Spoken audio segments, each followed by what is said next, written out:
مؤخرًا الإنتاج السعودي بقى داخل عندنا السينما المصرية بشكل كبير، وأول ما الواحد يسمع إن في إنتاج سعودي لفيلم مصري بييجي في دماغه حاجتين، إنه إنتاج تركي آل الشيخ وهيئة الترفيه وإن ميزانية الفيلم ضخمة وهنشوف صرف باين وكتير، بس أنا دايمًا باسأل نفسي سؤال أهم من كده بكتير، هل الإنتاج السعودي فعلًا هيفيد السينما المصرية والّا لأ؟ مساء الجمال والكريستال يا حبيب أخوك، هات حاجة تاكلها أو حاجة تشربها عشان نتكلم كلمتين حلوين دلوقتي. أول حاجة هنتكلم عن الأعمال اللي أصلًا نزلت ومن إنتاج سعودي، أول فيلم ينزل من هوجة الإنتاج دي كان فيلم ولاد رزق 3. الفيلم اللي اتحط له ميزانية 8.000.000$ أو بمعنى أصح 600.000.000 جنيه، بس هل الإنتاج ده تم استغلاله صح؟ لأ بصراحة أنا مش شايف كده خالص، أنت دلوقتي عملت لي ولاد رزق 1 و2 بس كسرت لي كام عربية غالية فشخ واقتحمت البوليفارد، وعامةً يعني أنا باحب سلسلة ولاد رزق بس الجزء ده كان تكرار الاتنين اللي فاتوا، هتقول لي يا عم المحنك ما الفيلم نجح والفيلم جامد أنت بتستحنك ليه؟ أقول لك والله عادي أنا باحب الفيلم ودخلته في السينما والفيلم حرفيًا كسر ال12.000.000$ وعندك في مصر هو بقى أعلى إيرادات في تاريخك، كسر الربع مليار جنيه، وتاني فيلم يبقى هيئة الترفيه مشاركة في إنتاجه ويبقى فيلم إكس مراتي لهشام ماجد، الفيلم نجح وكسر ال70.000.000 جنيه إيرادات ودخل أعلى 10 إيرادات في تاريخ السينما، وفعلًا كان فيلم حلو جدًا وأنا باحبه ولسه عامل له rewatch من كام يوم، بس برضه الصرف مش باين، يعني أنا حاسس إن ده فيلم كوميدي عادي جدًا زي أي فيلم بتاع هشام ماجد أو شيكو أو أيًا كان يعني.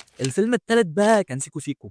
سيكو سيكو في إنتاج سعودي بس بنسبة صغيرة جدًا زي ما قال تركي آل الشيخ، وعلى فكرة سيكو سيكو نجح جدًا وبقى تاني أعلى إيرادات في تاريخ السينما المصرية بعد ولاد رزق 3، وعامةً أنا باجهّز لسيكو حلقة منفصلة يعني فمش هنحرق كلام كتير عنه دلوقتي، استنى الحلقة. وآخر فيلم نزل وبيتعرض في السينمات دلوقتي فيه إنتاج سعودي هو فيلم أحمد وأحمد لفهمي والسقا، بصراحة أنا ما شفتوش عشان أقول لك حلو والّا وحش، بس الفيلم نجح جدًا وكسر ال28.000.000 جنيه إيرادات في 8 أيام بس، وقدر إن هو يبعد المشروع إكس وريستارت ويحقق هو الفلوس. دلوقتي إحنا اتكلمنا عن الأفلام اللي نزلت فتعالَ أقول لك بقى إيه الأفلام اللي أصلًا لسه بتتعمل ولسه هتنزل، عندك أفلام نازلة قريب زي فيلم درويش لعمرو يوسف ومحمد شاهين، وإعلانه بصراحة باين إن هو حلو، ميكس ما بين الكوميديا والجريمة والأكشن، أنا باحب النوعية دي جدًا يعني، والفيلم كان المفروض ينزل في نُص 7 لأ اتأجل كمان لنُص 8 فمش عارف ليه بصراحة يعني، وبرضه عندك فيلم The Seven Dogs لأحمد عز وكريم عبد العزيز، وبصراحة أنا خايف من الفيلم ده جدًا، جدًا، جدًا، حاسس إن هو هيبقى مجرد فلوس وشوفوا إن إحنا بنعرف نصرف زي الأجانب ونعمل كذا ونعمل كذا. وفي الآخر هيطلع فيلم فاضي ومهوّي فاهم، عامةً بنسبة كبيرة الفيلم هيكون معانا في السينمات كمان شهرين، شهر 9 الجاي،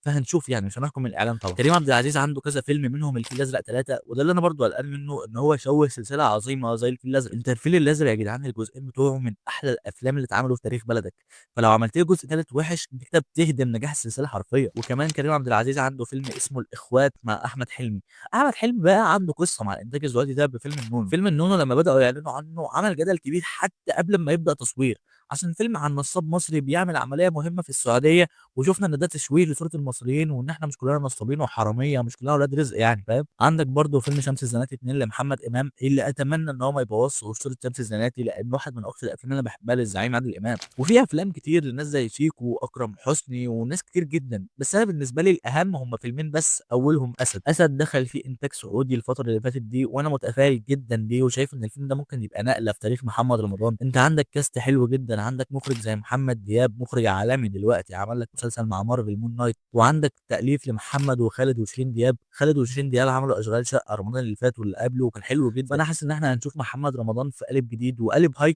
quality عكس اللي كان بيعمله مع محمد سامي الفترة اللي فاتت والفترات اللي قبلها، وثانيًا فيلم الست لمنى زكي اللي من إخراج مروان حامد. أنا بصراحة الفيلم ده متفائل وخايف منه في نفس الوقت، أنت عندك ضيوف شرف كتير جدًا في الفيلم ده زي عمرو سعد وأحمد حلمي وكريم عبد العزيز، والفيلم بيتحضّر له بقى له سنين حرفيًا، ومتكتمين على أي صور أو أي أخبار تنزل من الفيلم، أتمنى بعد كل الانتظار ده وبعد كل التحضير والشغل ده يطلع فعلًا فيلم عليه القيمة وقد الانتظار اللي إحنا استناه. تعالَ بقى نتكلم في آخر نقطة معانا النهارده، هل فعلًا الإنتاج ده هيفيد السينما المصرية؟ أنا شايف إن هو ولأ، حتة إن هو طبعًا مفيد أوي لينا إن مثلًا الفيلم ممكن تكلّفه أنت 12.000.000 جنيه، يتكلّف دلوقتي 120.000.000 جنيه عادي جدًا، وده مفيد لإن هو بيفتح لك أماكن أنت ما كنتش بتعرف تصوّر فيها، بيخلّيك تعمل graphic حلو، بيخلّيك تصرف جامد في الفيلم تطلّعه high quality، بس برضه الإنتاج مش كل حاجة فاهم، مش هو عمود الخرسانة اللي بتبان عليه فيلم حلو، فيلم زي 6 أيام مثلًا ما أظنش إن هو اتصرف عليه تُمن الصرف اللي حصل لولاد رزق، بس طلّع لك فيلم حواري وفيلم تقيل تحب تتفرّج عليه أكتر من مرّة، فيلم مميز برضه بينقل لك